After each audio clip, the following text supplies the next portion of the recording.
Hi, everyone. Welcome to episode number 18. This episode is called Resilience in Action, the Entrepreneur's Leap. So, I have a very special guest with me today, Brenda Ramirez. And just a little bit about Brenda.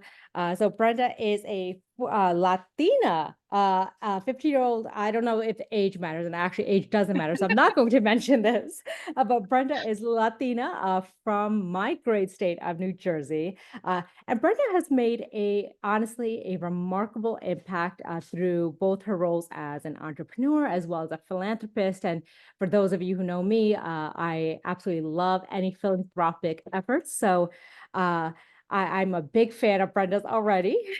And so Brenda has 16 years of experience in the medical field, and she actually founded her own credentialing company, which we're going to talk a little bit about today. And that credentialing company is really, it was founded to streamline certification processes for healthcare professionals. And then additionally, Brenda established a nonprofit organization, which I know Brenda will tell us a little bit more about on our call. But I know I've said a lot. So, Brenda, why don't you take over? Why don't you share a little bit more about yourself and anything that you want the audience to know? Well, thank you so much for that wonderful introduction. I really appreciate it. So, like you mentioned, my name is Brenda. Yes, I am 50 years old, but I do not feel that way. uh, I don't think that age is a number that really matters a lot, but Agreed. Agreed. so I actually started my own credentialing company this year. It's called BLR Credentialing Services LLC, and it's geared towards streamlining the processes of payer enrollment, licensing, and Hmm. hospital privileging. I've been working in the field for almost 16 years in the credentialing and medical billing and payer enrollment field. I actually have about 20 years of medical experience behind my belt in regarding to the entire medical practice realm. Wow. You know, Wow. I've done it all. I've done from um, gynecological exams to procedures to booking an appointment. So I have personal knowledge of how a provider's offices are run, and that is why I created this company so that I can take my personal experiences and helping these new providers that are either graduating from medical school or have decided to go solo or even decided to join another group and they need to be credentialed and made participating with different carriers. So Sure, yeah, that's it. absolutely. No, and I think that, and thank you, Brenda, for sharing that because I think I believe there's going to be a lot of providers who are going to be listening in on this. And I think, Mhm. just based on my limited understanding of credentialing, is that sometimes providers don't know where to start or where to begin.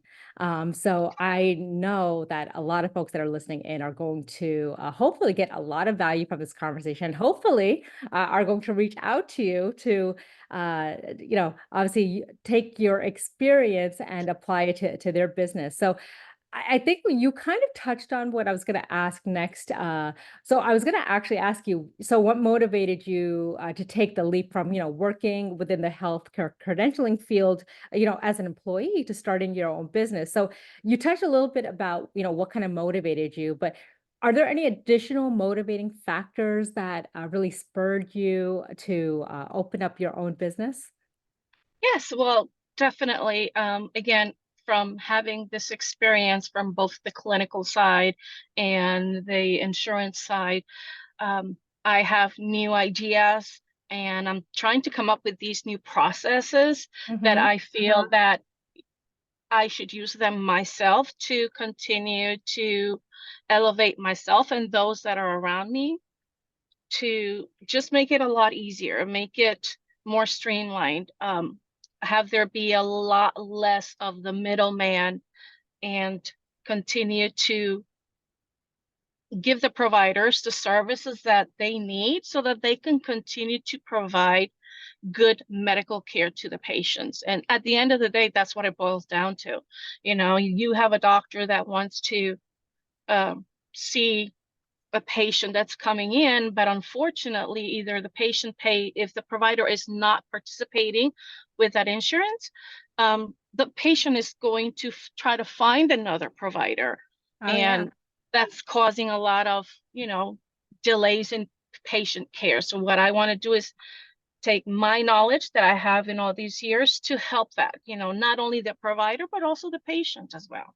Absolutely. And Brenda, I'm a huge fan of that. I mean, I'm a big healthcare advocate, patient advocate. And so anything that eventually, helps with better patient outcomes or, is ultimately helping the patient, I'm a big fan of.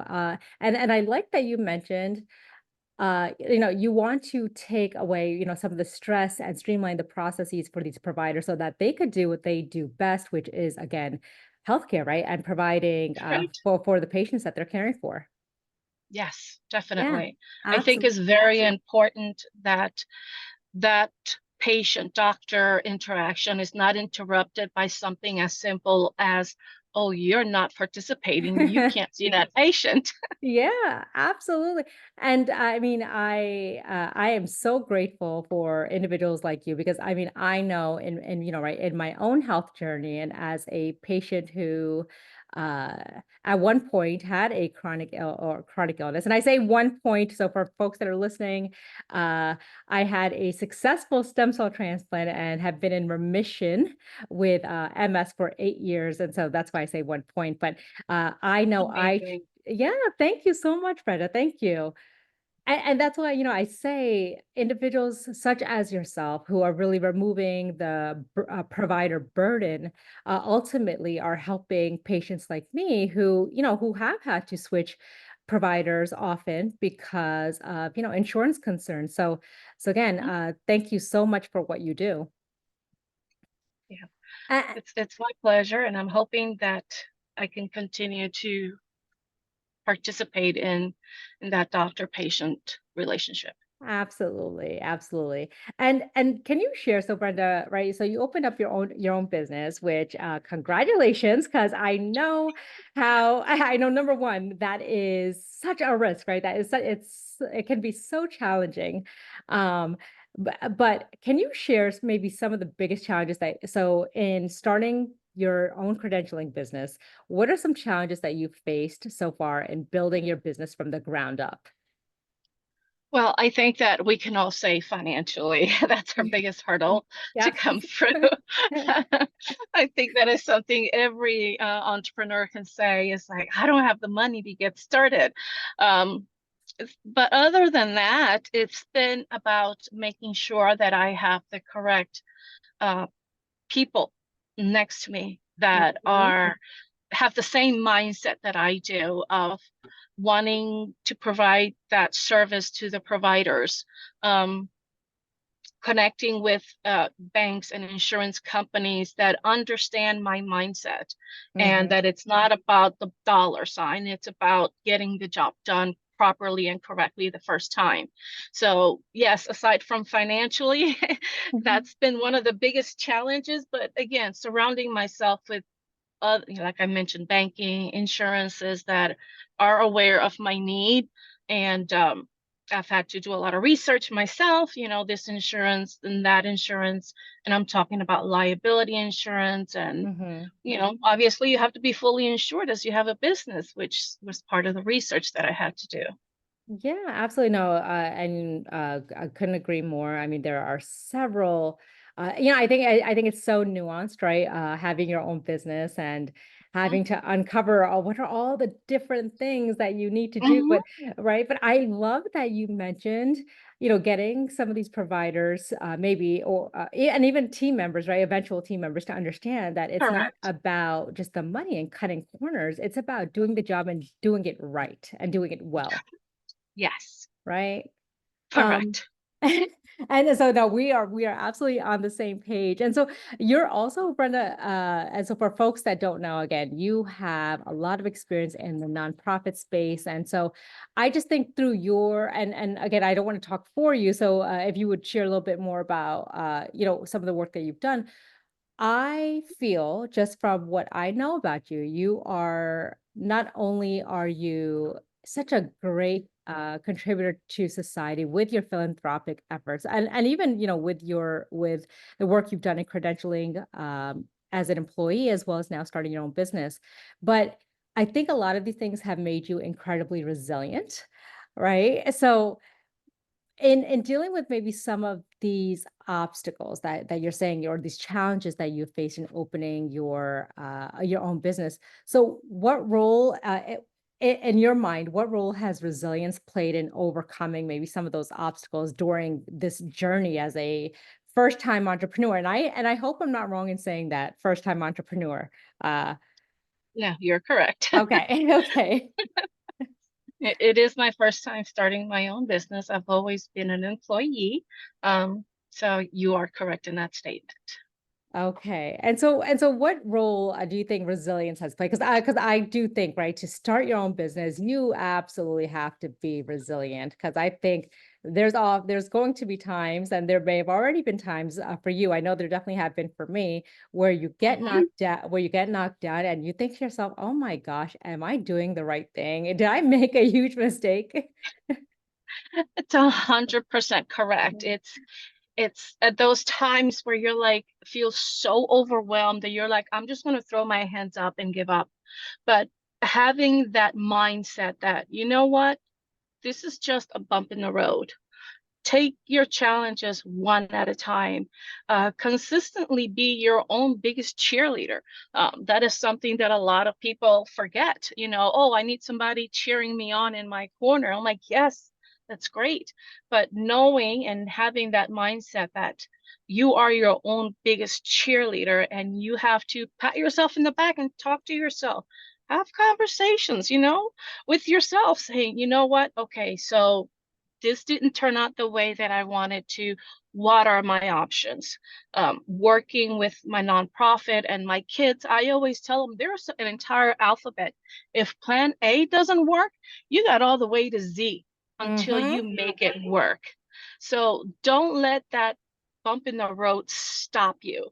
Find an alternate route, plan B through Z. And you know what? Then jump into the Greek alphabet. Keep going, never stop, one step at a time.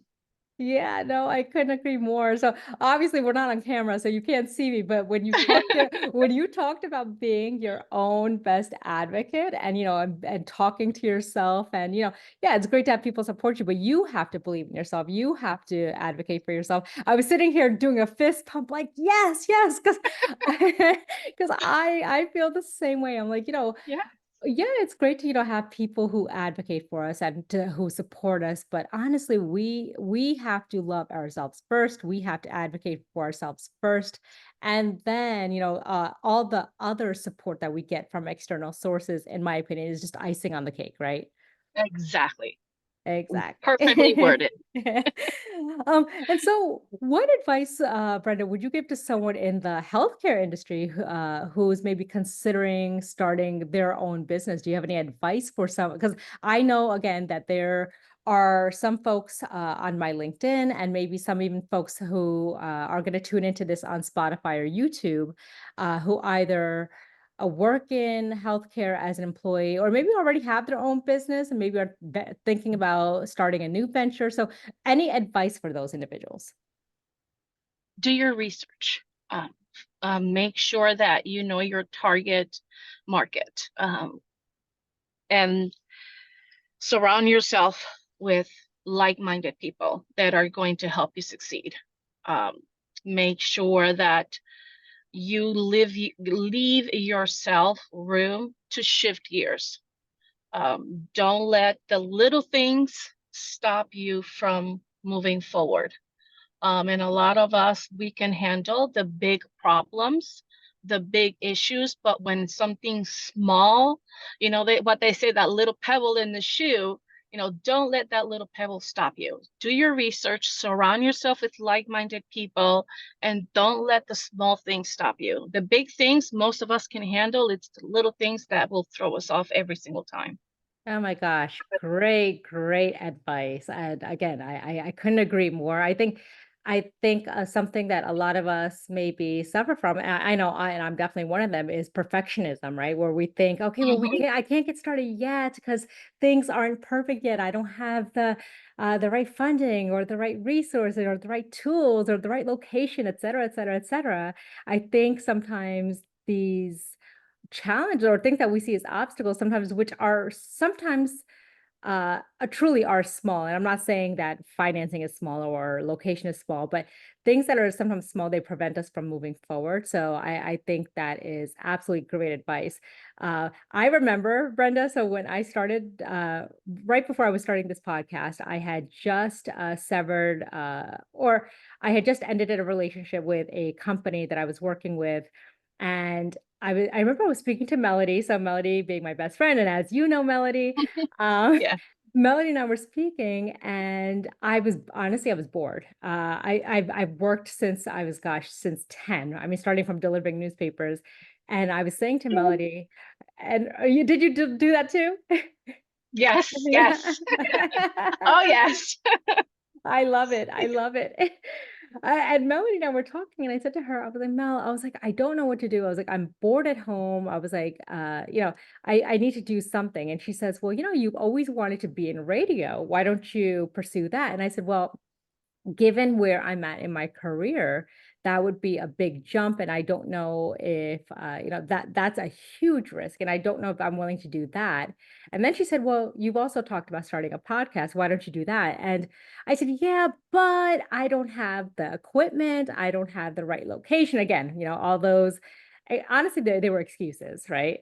And Yes. so Melody said, no, she said, put a date on the calendar that next Friday you are airing your first episode, and everything else you will figure out along the way. You will make it happen. Mhm. And that's exactly what I did. And but honestly, and I think the other thing that you mentioned, which I adore and I couldn't agree more with, is having the right people in your corner. I think when you're starting your own business, learning from other entrepreneurs and surrounding yourself with positive people, uh, Mhm. right? And I'm not saying that individuals who maybe have negative feedback are saying it out of a place of malice. Maybe, their family who are truly concerned or care for you, but Mhm. right. But I agree. Surrounding yourself with the right people. And even the people that give you that negative feedback, you take that feedback, you learn from it, and you modify.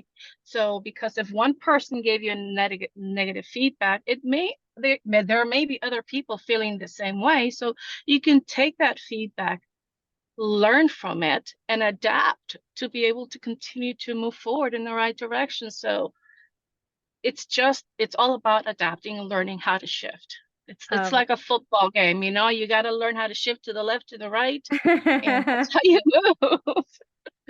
Absolutely. And I'm glad you're mentioning that. I'm glad we're talking about, adapting and adaptability, because I think my last episode I was talking about being agile, right?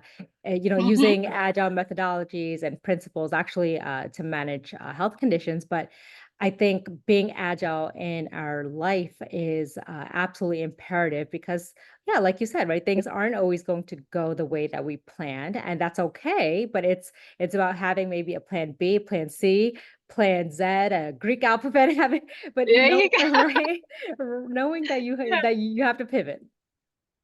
exactly. Learn how to pivot and learn how to not step on your own feet or trip Yes. your own self up, because we all know sometimes we can all be our own worst enemies. Oh my So, gosh. Isn't that the just truth? this, that's when you have to have your inner monologues. Absolutely, absolutely. And oh, those inner monologues are so important, so Hmm. important. And so, Definitely. Brenda, how do you balance like again, I don't have familiarity with credentialing, so I am Mhm. very new to this. But how do you balance the technical demands of credentialing with maybe the business side of running your own company? Well, the great thing about this field that I'm currently in is that pretty much every health insurance has a portal, a secure portal where I can go in and submit applications for providers. So there is no breach in data. Very few carriers, and I'm talking about those little small health insurances that continue to require paper applications. But the great thing is that, yes, we need to invest in a system where we can host our providers' information in a secure manner. But these health insurances, they all have portals. Medicare has Paycos. Availity hosts hundreds of health insurance carriers where we can submit applications. So the technology is already there, and I want to be able to use that technology that is already being given to us to make my business be more efficient. Because if you submit it online, you can track it online. Mm-hmm. That way, and you see like a live progress of the work that you've done.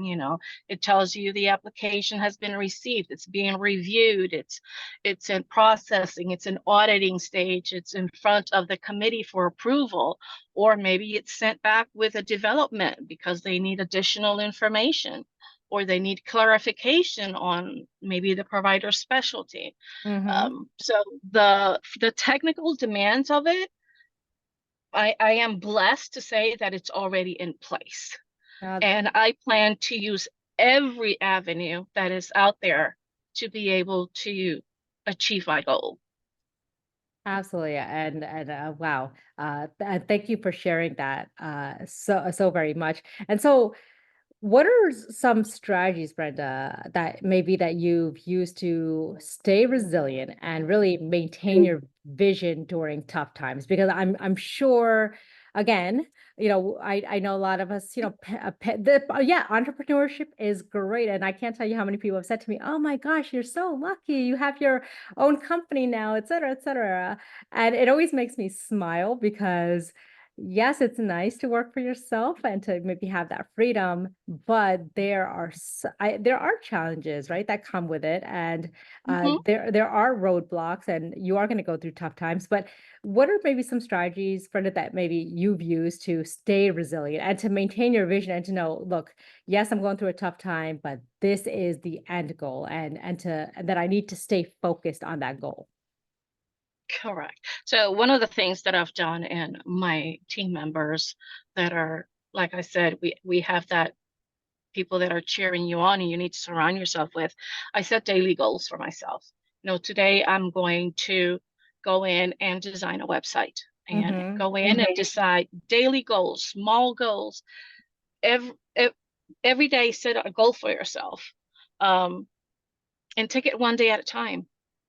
Don't worry about what's going to happen 3 years from now. Worry about today, what I'm going to accomplish today, what my goal is for today, and to celebrate the victories. Celebrate even the smallest victory, celebrate it, because that's just going to give you more um, fuel. Will give you more fire so that you can continue to set bigger goals and accomplish bigger things. And that's how I actually run my day-to-day life, is setting small goals for myself. And again, with my nonprofit, we do the same thing. We set up small goals. Okay, this week, this is what we're doing. And we have group chats where, okay, did you achieve your goal? You did not achieve your goal. Well, why do you think you didn't achieve it? And then what can we do to achieve it? Mm-hmm. Um, if you put too much on your plate, it may not necessarily go so well.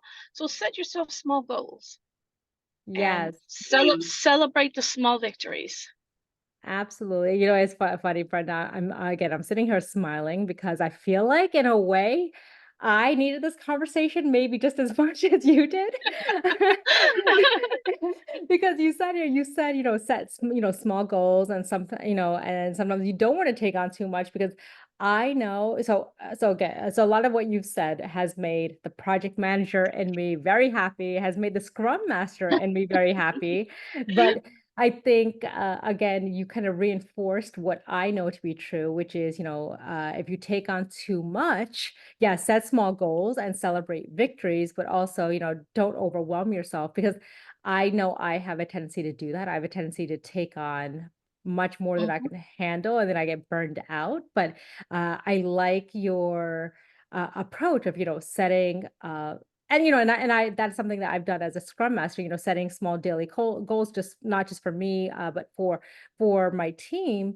um I think that is so important. And then what I love that you also said is, again, celebrating small victories, because I think it's very easy to be hard on ourselves, especially when things aren't going as planned or as we envisioned they would go. Yes, Yeah. So 100%. Yeah. and so Brenda, I know we're getting to the end of our call, and I do this with all of my guests. So if so when you were a little girl, right, and you were thinking about what you wanted to be when you grew up, I have a feeling there wasn't 5 or 10-year-old Brenda saying, "I want to be a credentialing specialist," right? No. So when She you wanted to be an international translator. That's what she wanted to do. She wanted to travel the world and be able to speak every language and translate for the United Nations. That was her goal, yes. Oh my gosh. Okay, so I love that. I love that, love that, love that. Tell me more about that, because I know, Brenda, right, obviously you speak English, you speak Spanish. Just out of Yes. curiosity, do you speak any other languages?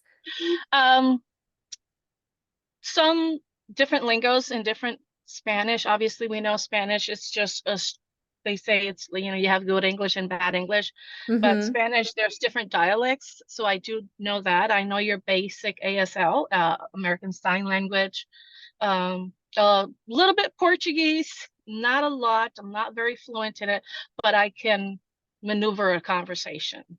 Okay, okay. I love that. It's funny, Melody and I laugh about this all the time, because I speak a few different languages, and I say that I speak Spanglish. Well, no, I think my Spanish is better. It's better than Spanglish, but Melody might disagree. uh, and then I also speak a few words of Polish. So, but again, Melody, if she was sitting here with us right now, she would be giving me a side eye, like, but do you really? Oh, I've done the same thing. She'll say something in Polish, and I'm like, well, that's not true. And she's like, she looks at me like, did you really just understand that? And I'm like, yeah. Oh, that is so funny. That is so funny. Um, well, thank you, Brenda, thank you for sharing, because, I'm always so interested to know, where people end up in their career in adulthood versus, where they wanted to be. I know when I was a little girl, well, I've actually switched back and forth. So at one Mhm. point I wanted to be a teacher, but I really wanted to be a Bollywood actress or a Bollywood dancer. And then later on in life, I really wanted to be on radio. I love being on the microphone. I love speaking to people. And so that didn't happen. But if someone had told me that I would eventually be a project manager, I would be like, no way, no way. But you know what? I truly feel we all end up where we're supposed to be for a reason, right? And Exactly. and I think you, Brenda, not just, with, being having been an employee in the credentialing space, a healthcare credentialing space, even in opening up your own business, I think your purpose was not just to help providers, but as we spoke about earlier, really to help patient outcomes and make the patient experience better. So I appreciate everything that you do, and I truly, from the bottom of my heart, I hope a lot of individuals look into your business, contact you, because not only are you a professional, Brenda, but you are a down to earth, good human being. And I really do wish you nothing but success. Thank you so much. I really appreciate it. That's very kind. And my URL, it's just blrcredentialingservices.com. And they can send me a message. I'll get it through WhatsApp. I'll get it via text or via email. Um, any question, no, there's no question too big or no question too small. Okay, terrific. And thank you for sharing that. And I'll definitely catch up with you after the call, Brendan, to make sure I get that correct URL, because once we do post this episode, which is going to air Friday at 1 p.m. Pacific Standard Time, I will be sure to include that URL so individuals know Thank you. how to contact you. You Thank are you so so welcome. much. And thank you again for being on this podcast. Thank you. It's been an honor. Okay, have a wonderful day, Brenda. You too. Thank you.